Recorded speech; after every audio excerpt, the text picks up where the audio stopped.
হরে কৃষ্ণ। তা আমাদের ধর্মটা খুবই সুন্দর এবং এই জগৎটাও সুন্দর।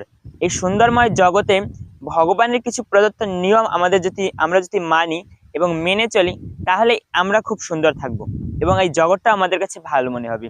তো ভগবান আমাদের জন্য কিছু নিয়ম কানুন তৈরি করেছেন যাতে আমরা এই জগতে ভালো থাকতে পারি।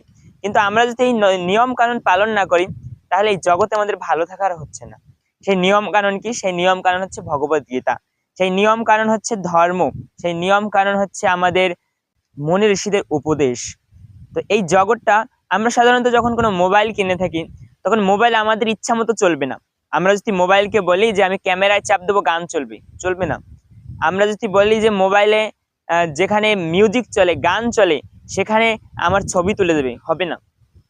তো কি করতে হবে? মোবাইল কোম্পানি যেরকম ভাবে আমাদের উপদেশ দিয়েছেন, মোবাইল কোম্পানি যেরকম ভাবে একটা নিয়ম তৈরি করেছে, সেই নিয়মটা আমাদের মানতে হবে। যদি সেই নিয়মটা আমরা মানতে পারি, তাহলে মোবাইলটা সুন্দরভাবে আমরা চালাতে পারবো।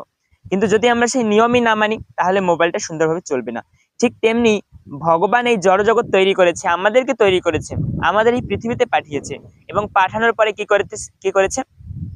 আমাদের জন্য কিছু নিয়ম, কিছু উপদেশ তৈরি করেছে যে জীব এগুলো পালন করো। এগুলো পালন করলে তাহলে তুমি ভালো থাকবে, তুমি শান্তিতে থাকবে, এবং তুমি অবশেষে অন্তিমে দেহ রাখার পরে, মৃত্যুর পরে আমার কাছে চলে আসবে।